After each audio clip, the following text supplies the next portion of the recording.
हाँ तो भाई ये बुक है 9th क्लास की यूपी बोर्ड मैथ की। पूरी यूपी बोर्ड में फ़िलहाल तो ये किताब चल रही है हर जगह। तो ये किताब शुरू करेंगे। इस किताब को शुरू करेंगे तो सबसे पहले पहला चैप्टर शुरू करेंगे। पहला इसका अध्याय का नाम है संख्या पत्ती।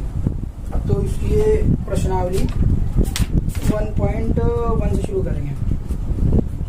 तो 1.1 से शुरू करने से पहले एक काम करें, इसका कुछ थोड़ा सा है वो समझ लें। जो इसमें काम आएंगे कुछ लफ्ज वो समझने पहले, ठीक है। तो इसमें सबसे पहले आपका सबसे पहले इसमें काम आई है प्राकृतिक संख्या है। तो पहले प्राकृतिक संख्या को समझ लो। प्राकृतिक संख्या होती क्या है?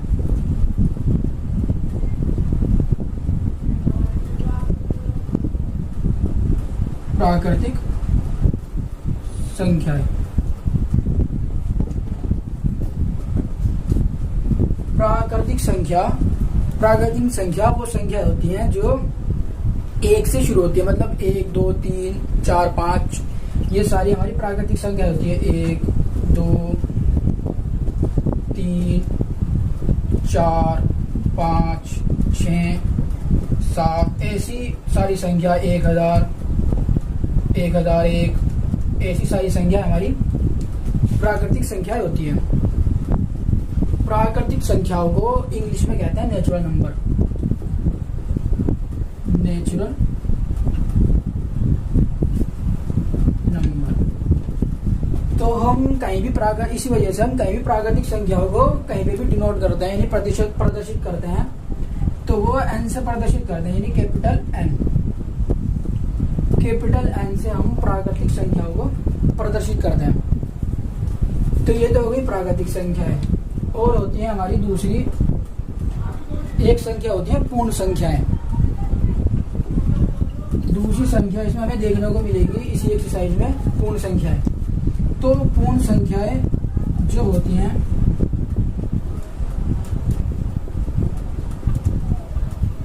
पूर्ण संख्याएं बिल्कुल प्राकृतिक संख्या जैसी होगी। बिल्कुल प्राकृतिक संख्या है वही 1 2 3 4 5 6 7 सारी संख्या ये पूर्ण संख्या है। और बस सिर्फ पूर्ण संख्या में एक हम जीरो और जोड़ देंगे। जीरो हमने जोड़ दिया तो ये हो गई हमारी पूर्ण संख्या है। सिर्फ पॉजिटिव, यानी कि सारी प्लस वाली हमारी संख्या, सारी प्लस वाली संख्या पूर्ण संख्या होंगी और सारी ही प्लस वाली हमारी नेचुरल नंबर होंगे, यानी कि प्राकृतिक संख्या। सिर्फ पॉजिटिव संख्या है तो प्राकृतिक संख्या पॉजिटिव 1 2 3 4 5 यानी जिसके आगे प्लस की होंगी माइनस की ना होंगी संख्याएं, ये सारी प्राकृतिक संख्या होंगी। और जिसमें जीरो जोड़ देंगे हम, और जीरो जोड़ने के बाद सारी जितनी भी प्लस वाली संख्याएं होंगी ये प्लस की, तो ये सारी होंगी हमारी पूर्ण संख्याएं। सारी जितनी भी होंगी हमारी पूर्ण संख्या होंगी। प्राकृतिक संख्याएं और पूर्ण संख्याओं में सिर्फ इतना फर्क है कि प्राकृतिक संख्याओं में जीरो नहीं होता और पूर्ण संख्याओं में जीरो होगा। और पूर्ण संख्याओं को इंग्लिश में कहेंगे हम होल नंबर।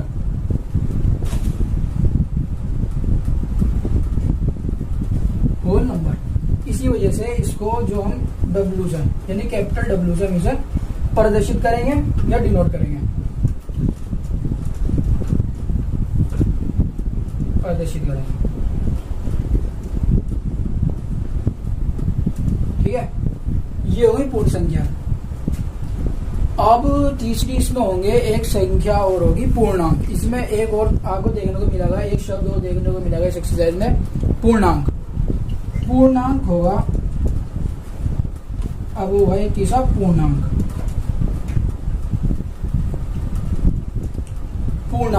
पूर्णांक को हम कहेंगे इंग्लिश में इंटीजर।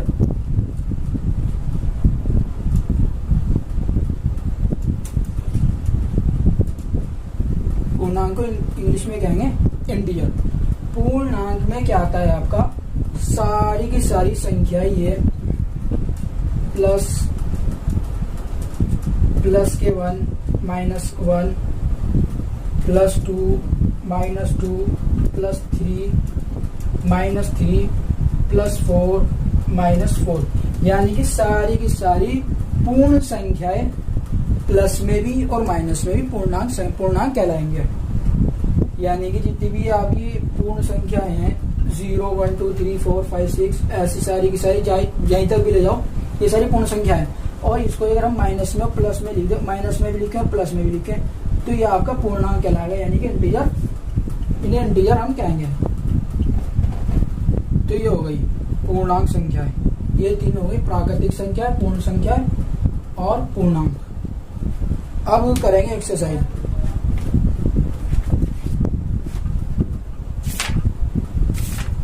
तो प्रश्नावली नंबर 1.1 इस समय में दो प्रश्नावली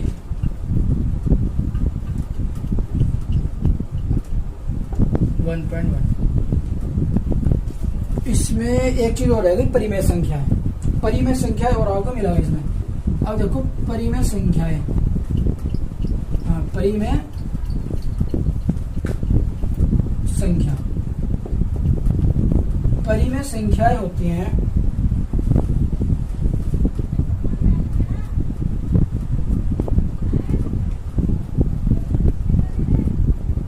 परिमेय संख्या, जो भी संख्याएं होंगी आपको इस फॉर्म में लिखी मिलेगी, यानी फ्रैक्शन फॉर्म में, यानी कि भिन्न में लिखी मिलेगी आपको संख्याएं भिन्न में। ये जो डिवाइड में लिखे थे 2/3 ये भिन्न है। इस भिन्न में आपको जो भी लिखी दिखेंगी संख्याएं ये फ्रैक्शन में ये सारी होंगी हमारी परिमेय संख्याएं, जैसे 3/4, 5/6, 7/8, 3/2, ये सारी हमारी परिमेय संख्याएं, सारी की सारी परिमेय संख्या, जैसे P/Q, ये सारी हमारी परिमेय संख्याएं। ठीक है, तो ये हो गई परिमेय संख्या। परिमेय संख्या समझ में आ गई। अब हम करेंगे सवाल इसके एक्सरसाइज के।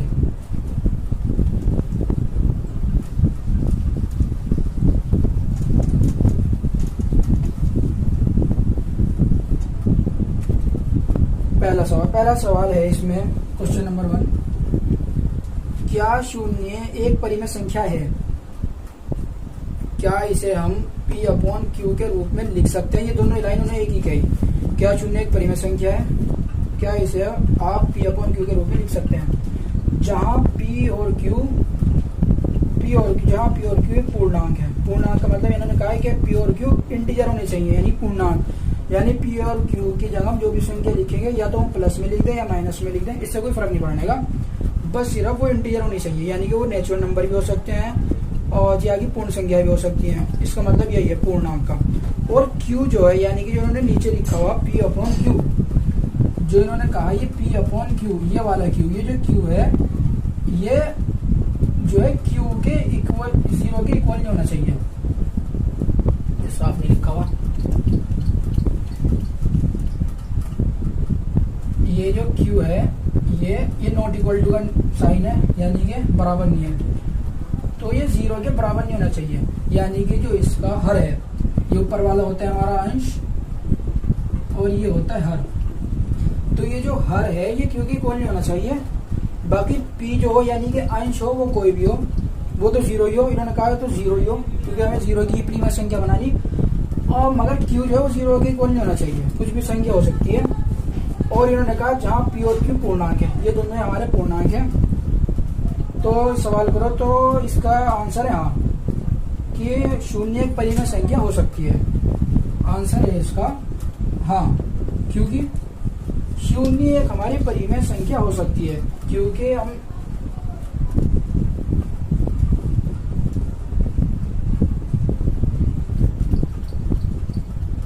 शून्य एक परिमेय संख्या है। अब वो क्यों है, वो यूं है क्योंकि अगर हम शून्य को इसकी फॉर्म में लिखें, 0 को P/Q की फॉर्म में लिखें, तो हमें Q तो 0 के इक्वल नहीं रखना, लेकिन Q 0 ही होना चाहिए। P 0 है, Q और जी आपका Q होना चाहिए, आपका 0 नहीं होना चाहिए, बस सिर्फ कुछ भी हो सकता है पूर्णांक में, यानी +1 भी हो सकता है, -1 भी हो सकता है, तो हम +1 लिख दें। तो ये हो गई परिमेय संख्या। परिमेय संख्या मैंने बताया ही परिमेय संख्या होती है जो भिन्न की फॉर्म में लिखी है, वही परिमेय संख्या होगी। तो हमने लिख दी 0.1 को परिमेय संख्या, इस तरह लिख दें 0.2 परिमेय संख्या है, 0.3 परिमेय संख्या हो गई।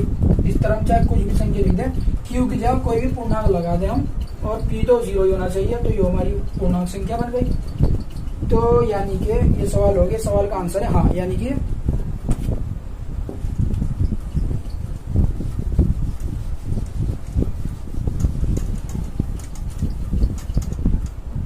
तो इस सवाल का आंसर है हाँ,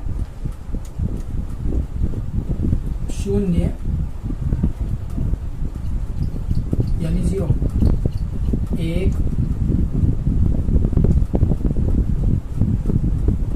परिमेय संख्या है। एग्जाम्पल ले लो, जैसे P/Q की जगह हम लिख दें 0.1, 0/2, 0/6 लिख दो, 0/100 लिख दो, 0/80 लिख दो, कुछ भी लिख दो आदि। तो ये हमारा हो गया आंसर पहले का। अच्छा, अब दूसरा क्वेश्चन है हमारा, 3 और 4 के बीच 6 परिमेय संख्या ज्ञात कीजिए। 3 और 4 इन्होंने दे रखी है, 3 और 4 दो संख्या दे रखी है, इनके बीचों में 6 परिमेय संख्या ज्ञात कीजिए।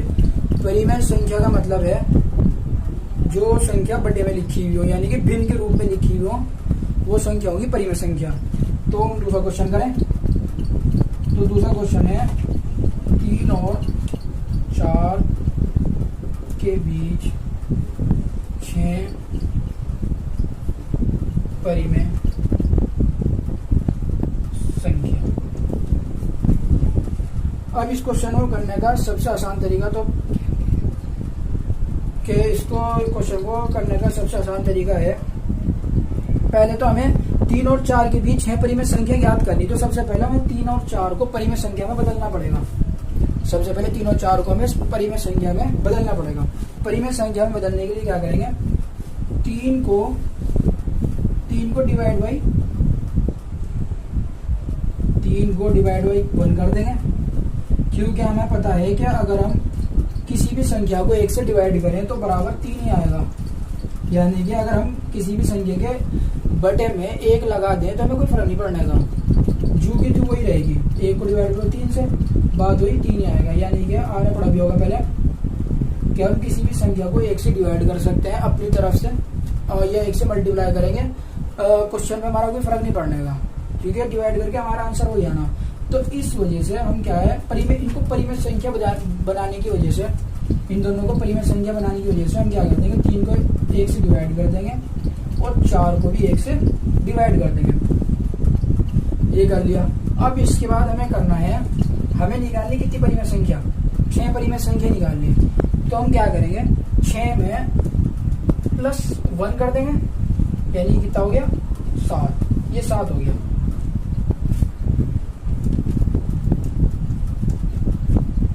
6 में +1 कर देंगे तो ये हो गया हमारा 7। ये 6 परिमेय संख्या निकालनी, तो मैं 6 में +1 कर देंगे तो हो गया 7। अब क्या करेंगे, 3/1 और ये है 4/1। अब इस 7 को लेंगे, इसको ऊपर नीचे डिवाइड कर देंगे 7 को।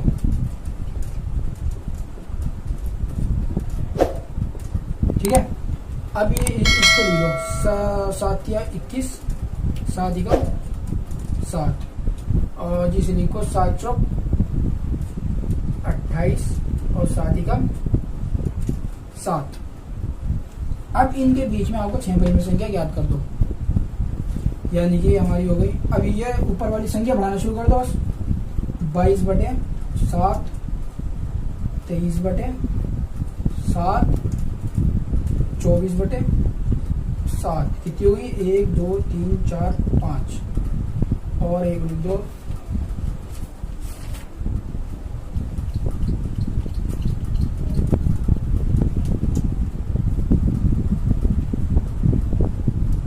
25/7, 26/7 और 27/7। और ये हमारी जो आई थी 28/7। अब देखो 7 को डिवाइड करेंगे हम 3 से, वो 7 को अगर हम 21 से डिवाइड करें तो 3 आ गया। 7 को डिवाइड करें हम 28 को तो आ गया 4। तो यानी कि 3 और 4 के बीच में परिमेय संख्या आ गई ये 6। ठीक है, आंसर में इस तरह लिखने के, आंसर में इसे नहीं लिखने के, उसे नहीं लिखने के, अगली लाइन में लिख देंगे आपको। ये समझ में आई बात। ये हो गया क्वेश्चन नंबर आपका 2। इसी तरह है तीसरा सवाल। इसे एक दफा मैं करके दिखा दूं दूसरे सवाल को सही तरीके से कि उतारना किस तरह कॉपी में, समझाने की वजह से है।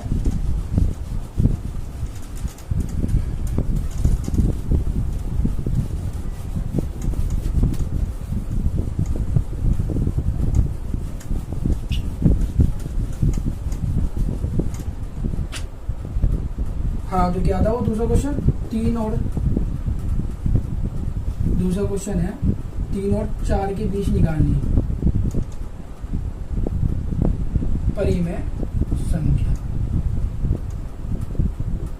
तो मैंने बताया 3 को डिवाइड कर देंगे, इस तरह लिखेंगे। 3 को डिवाइड कर देंगे 1 से, 4 को डिवाइड कर देंगे 1 से। 6 परिमेय संख्या निकालनी, तो हम क्या करेंगे? 6 को प्लस कर देंगे 1 से, तो इक्वल टू आगे 7। अब इस 7 को लेंगे, इसके ऊपर नीचे मल्टीप्लाई कर देंगे। 3 into 7 upon 1 into 7, 4 into 7 upon 1 into 7। यह आ गया आपका, नीचे लिख दो। यह आ गया 7 या 21 और 7 एकम 7, दूसरी आ गई 7 चौक 28, 7 एकम 7। बस इसको 7 को डिवाइड करेंगे किससे? तो 3 आ गया, यानी कि तो 3 ही है। और इसको डिवाइड करेंगे 8 से, वो 7 को 28 से डिवाइड करेंगे तो आ गया 4, यानी कि ये 3 और 4 ही तो है।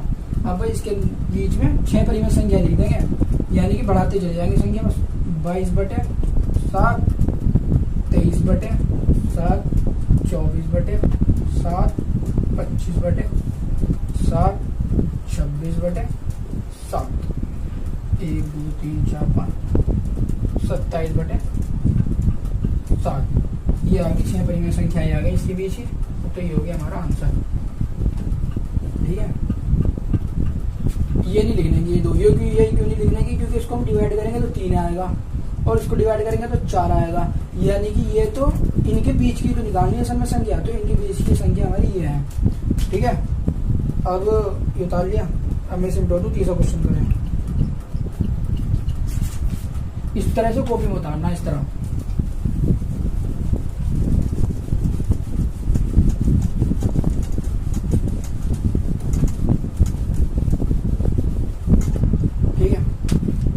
अब है तीसरा क्वेश्चन। तीसरा क्वेश्चन है 3/5 और 4/5 के बीच 5 परिमेय संख्या ज्ञात करनी। ये तो इन्होंने पहली परिमेय संख्या बना के दे रखी, 3/5 को और 4/5 को। 3/5 को 4/5 को तो इन्होंने पहली परिमेय संख्या बना दी, बस इनके बीच की निकालनी है परिमेय संख्या। तो इनके बीच की परिमेय संख्या निकालने का क्या है? 3/5 और 4/5। पिछली वाली को तो हमने परिमेय संख्या में बदला, क्योंकि वो परिमेय संख्या नहीं थी एक, वो बस खाली 3 और 4 दे रखा था इन्होंने, तो उसे तो हमें परिमेय संख्या में बदलना पड़ा। लेकिन इन्होंने पहले ये परिमेय संख्या दे दी, यानी कि भिन्न वाली संख्या दे दी, तो भिन्न वाली संख्या हमारी परिमेय संख्या, तो ये तो पहली परिमेय संख्या है, तो इसको तो हमें 1 से डिवाइड करना पड़ना कहीं नहीं, क्योंकि ये तो पहले से खुद परिमेय संख्या है। बस सीधा सीधा इसमें परिमेय संख्या, इसके बीच की परिमेय संख्या निकाल देंगे। परिमेय संख्या निकालने लगा आसान तरीका क्या है? इन्होंने क्या रखा? 5 परिमेय संख्या निकालनी, 5 परिमेय संख्या। तो 5 को लेंगे, 5 में प्लस कर देंगे 1, कितना हो गया? 6। अब ये संख्या लो, 3/5 में मल्टीप्लाई कर दो 6 की, और 4/5 में मल्टीप्लाई कर दो 6 की, तो ये आ गया 6 या 18, 5 6 30, और दूसरी आ गई 6 चौक 24, 5 6 5 30। ठीक है, अब आप देखो 30 को और 18 को हम अगर काटें तो यही आएगा, यानी इस दोनों को आपस में डिवाइड करें तो ये आएगा, इन दोनों को आपस में डिवाइड करें तो ये आएगा। तो यानी कि इनके बीच की परिमेय संख्या निकालनी है, तो इसके बीच की हम परिमेय संख्या निकाल देंगे। इसके बीच की क्या करेंगे परिमेय संख्या, 18 से आगे क्या है 19, तो एक होगी 19/30, नीचे का सेम रहने देंगे। अगली होगी आपका 20/30, फिर अगली 21/30, फिर अगली 22/30, 1 2 3 4, फिर अगली होगी आपकी 23/30। 23/30 इन्होंने निकालने के लिए 5 संख्या बताया, क्योंकि 6 नहीं संख्या दे सकते हैं। इस सवाल में 6 संख्या निकालने के लिए दे ही नहीं सकते, क्योंकि अगर हम छठी लिखेंगे तो छठी तो 24/30 ही आएगी, और 24/30 को अगर हम डिवाइड करेंगे तो वो तो ये खुद ही होगी, मगर ये खुद ही होगी इस वजह से ही दे नहीं सकते, क्योंकि इसी की बीच की संख्या निकालने के लिए कहीं इसमें। तो ये हो गया हमारा आंसर तीसरा का। ठीक है, समझ में आ गया। ये है हमारा इनके बीच की परिमेय संख्या। करना कुछ नहीं है, बस सिर्फ इनको जो है बढ़ाते चले जाना। आसान तरीका ये है, पहले तो +1 कर देंगे जितनी दे रखी है, फिर उसे +1 करने के बाद जो आएगा उसको हम परिमेय संख्या से डिवाइड कर देंगे ऊपर नीचे, फिर जो संख्या बनेगी उससे आगे हम एक प्लस करते चले जाएंगे बच्चे। 19/30, फिर 20/30, 21/30, 22/30, 23/30। ये होगी हमारी 1 2 3 4 5 परिमेय संख्या है। सवाल हो गया खत्म, ये आंसर इसका। अब है आपका चौथा क्वेश्चन, ये लास्ट क्वेश्चन इस एक्सरसाइज में।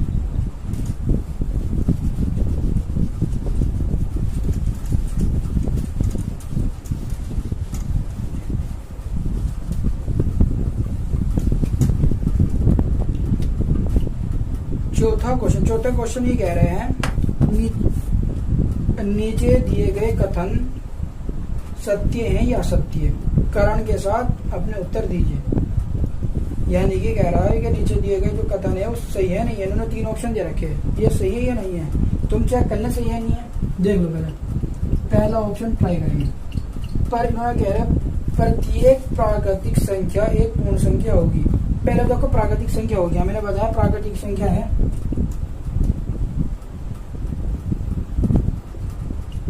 उन्होंने प्राकृत और प्राकृतिक संख्या एक ही हो। प्राकृतिक संख्या हमारी 1 से शुरू हो, 1 2 3 4 5 जहां तक भी ले जाओ इसे, लेकिन सिर्फ पॉजिटिव होंगे।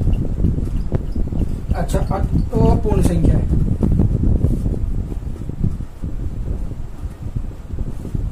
पूर्ण संख्या में बस सिर्फ 0 ऐड हो जाएगा हमारा, 2 3 4 5 कहीं तक हम ले जाए इसे। ये भी सारी पॉजिटिव ही होंगी, पॉजिटिव यानी कि जो प्लस की होंगी सारी संख्या है। ये दिखा दिया मैंने, ठीक है। तो देखो प्रत्येक प्राकृतिक संख्या, सारी प्राकृतिक संख्या एक पूर्ण संख्या होगी। जो है एक प्राकृतिक संख्या है, एक पूर्ण, जब वो पूर्ण संख्या की है। दो एक प्राकृतिक संख्या है, पूर्ण संख्या है। 3 प्राकृतिक संख्या है, पूर्ण संख्या है। 4 प्राकृतिक संख्या है और 4 पूर्ण संख्या भी है। 5 प्राकृतिक संख्या और 5 पूर्ण संख्या भी है। यानी कि सारी प्राकृतिक संख्याएं पूर्ण संख्याएं होंगी। तो इसका मतलब है, तो यानी पहला ऑप्शन जो है हमारा उसका आंसर है सत्य। ये ऑप्शन हमारा सत्य है, ठीक है। अब दूसरा ऑप्शन है प्रत्येक पूर्णांक एक पूर्ण संख्या होती है। पूर्णांक क्या होगा? पूर्णांक मैंने बताया इंटीजर।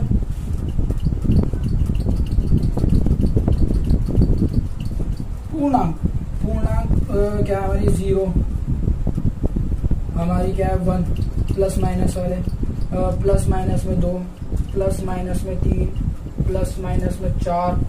ये सारे पूर्ण संख्या होंगी हमारी इंटीजर, यानी इंटीजर होंगे सारी की सारी, यानी कि सारी वो संख्याएं जो प्लस में भी, सारे नेचुरल नंबर, यानी कि सारी प्राकृतिक संख्या है प्लस में माइनस में, यानी उनके चिन्ह ऋणात्मक भी होंगे धनात्मक भी होंगे। सारी संख्या ये हमारी होगी पूर्ण संख्या है। और पूर्ण संख्या ये है, पूर्ण संख्या में 0 1 2 3 4 5 ये पूर्ण संख्या है। तो ये कथन हमारा है गलत, क्योंकि पूर्ण संख्या तो सिर्फ पॉजिटिव 1 2 3 4 पॉजिटिव नंबर होते हैं, सिर्फ पॉजिटिव पूर्ण नंबर। पॉजिटिव नंबर यानी कि जो प्लस वाली संख्याएं होती है, बस सिर्फ वही पूर्ण संख्या होती है। 1 2 3 4 सिर्फ प्लस वाली। लेकिन पूर्णांक में जो हमारा प्लस का 1 भी है, माइनस का 1 भी है, प्लस का 2 भी है, माइनस का 2 भी है, प्लस का 3 भी है, माइनस का 3 भी है। प्लस का 4 भी है, माइनस का 4 भी है, जबकि ऐसा पूर्ण संख्या में नहीं होता। तो यानी कि ये हमारा इन्होंने कथन जो है वो है असत्य।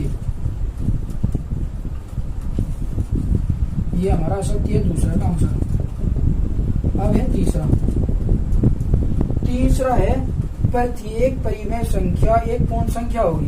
पूर्ण संख्या ये है प्रत्येक परिमेय संख्या मैंने बताया आपको जितनी भी भिन्न वाली संख्या होंगी, यानी कि जो बटे में लिखी हुई होंगी, अंश बटे हर, जो अंश हर में लिखी हुई होंगी फ्रैक्शन में, जैसे 2/3, 4/3, ये सारी हमारी पूर्ण संख्या होंगी। ऐसी सारी इधर पूर्ण संख्या होंगी सारी, यानी कि वो परिमेय संख्या होंगी। ये सारी होंगी हमारी परिमेय संख्या जो भी भिन्न की फॉर्म में लिखी हुई होंगी। तो परिमेय संख्या, परिमेय संख्या क्या होगी आपकी?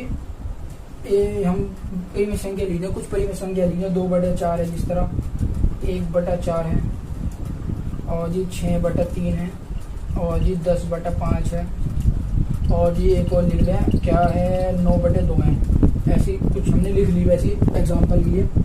अब देखो 2/4 को एक काम करो, दूसरी लिखो दोबारा।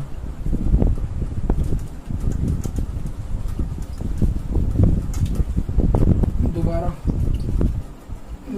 2/4 वही लिख दी, चलो 6/3 और जी 6/2, 10/5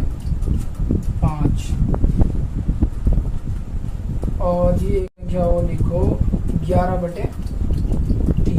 चलो देखो, वैसे वो भी सही थी, पता नहीं क्यों मैंने। अब देखो हम करेंगे 2 को डिवाइड करेंगे 4 से। 2 एकम 2, 2 दूनी 4, और 3 को इसको डिवाइड करो, 3 दूनी 6, 2 दिया 6, 5 दूनी 10, और 3 को डिवाइड करेंगे तो होने का नहीं, 3 को डिवाइड पॉइंट में आंसर आएगा। वो देखो 3 किया 9, पॉइंट लगा देंगे, बचेगा 2, फिर 3 6 18, ये आएगा आपका 6 आता रहेगा। अब देखो हाँ, ये हमने सारी परिमेय संख्या लिखी, परिमेय संख्या का एग्जाम्पल लिया, इसको हमने डिवाइड किया तो 1/2 आया, 1/2 आया, यानी कि ये खुद एक परिमेय संख्या आ गई। इसको डिवाइड करने परिमेय संख्या, तो 2/4 परिमेय संख्या है लेकिन पूर्ण संख्या नहीं है, क्योंकि 1/2 कोई पूर्ण संख्या है ही नहीं। ये एक परिमेय संख्या है 6/3, लेकिन हमने इसको जब डिवाइड किया तो 2 आया, और 2 एक पूर्ण संख्या है। इस तरह इसको डिवाइड किया तो 3 एक पूर्ण संख्या आई हमारी, इस तरह इसको डिवाइड किया तो 1 2 हमारा पूर्ण संख्या आया। लेकिन जब हमने इस परिमेय संख्या को डिवाइड किया तो पूर्ण संख्या नहीं आई, 3.66 आ गई, क्योंकि पॉइंट वाली कोई संख्या पूर्ण संख्या नहीं होती। तो हमारे समझ में आया कि सारी परिमेय संख्या पूर्ण संख्या नहीं होती, कुछ परिमेय संख्या ही वापिस होंगी। ठीक है, तो सारी परिमेय संख्या पूर्ण संख्या नहीं होती। तो इन्होंने कहा प्रत्येक परिमेय संख्या एक पूर्ण संख्या होगी, यह गलत है, क्योंकि सारी परिमेय संख्या एक पूर्ण संख्या नहीं है, क्योंकि ये भी परिमेय संख्या है, ये भी परिमेय संख्या है। ठीक है, तो ये हो गया हमारा तीसरा जो कथन दे रखा है हमने, ये हो गया असत्य, ये इसका आंसर है। तो सत्य सिर्फ एक है, असत्य 2 है। तो इस तरह हमारी हो गई प्रश्नावली पहली 1.1 खत्म हो गई। ठीक है।